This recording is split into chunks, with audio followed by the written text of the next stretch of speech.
Tîpaya Zaxo ya Tepabêt ev sala da bi hêz hate navaxola stêrên Iraqê da û nûker rêzbendiya çarê bi kêmiya yariyekê dihête hejmartin. Dêgera 25 da şiyaya 43 xalan kom biketin. Lê stîvanên vê yanê bi hemahengiyeka hêz û dilsoz ew hewl den nasnavê yana Zaxo dixola stêrên Iraqê da zêdetir berz bikin. زحمتين يوريوش دي قال لي انا دوري ده قال لي انا زغرابي زغرو فريق بوشه وكده ما تجارات يوري جوزو خده نشي سر كفتني سر زغرو تمر بكن لا الحمد لله مش عارف صار سر كفتني سر تمر كن ودي بشكل الحمد لله امیدوارم او بیج بداية افصاله کو ام بشن جمهوری کپ حزب ده خولا سترن عراق ده هیچ ما او چند بیکام یک بین جوان پنسیونن به حسین سر لیسته تانو که او پروگرامی ما او پلان ما باشه پیوست. هەلبەت پشتی گۆڕانکاریên ئێکجار زۆر ناڤاتîmê de hatine kirin û hinek girêbestên taze bû 4 yarizanên biyanî hatine îmzakirin. Astê yanê zêdetir bilind bû.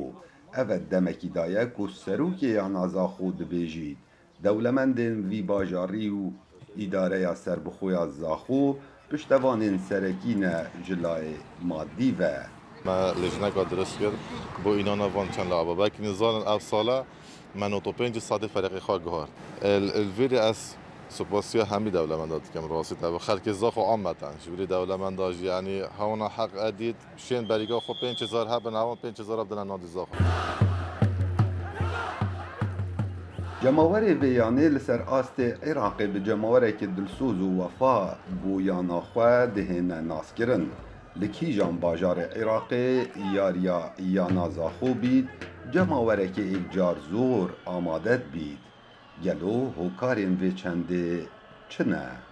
باجیر زاخو باجیر کی ریاضی جبلی وفاداری ابو باجیر خو هایم وفادارن جو ورزشوان که ابن تدهن یعنی برگم پیشتر برای خود سالت نوت آدا سالت 80 جدا هندی وقت زاخو نه دا دام مزراندن ایج کرم وی باجری تمثیل میسلت کرد Yana Zaxo li sala 1987 da hatiye damezrandin li ser astê Iraqê çendîn nasnaver destxo ve înayne û nûkek hetiye çarçovê xola stêrên Iraqê da li rêzbendiya çarê dihête hejmartin. Herwesa Yana Zaxo xudanyarîgeheka nîvdewletî ye û ku li sala 2015 hat bû durustkirin, şiyanên wergirtina 20,000 piştevana heye. Kawa Emer Dengê Emerîka, îdareya serbixweya Zaxo.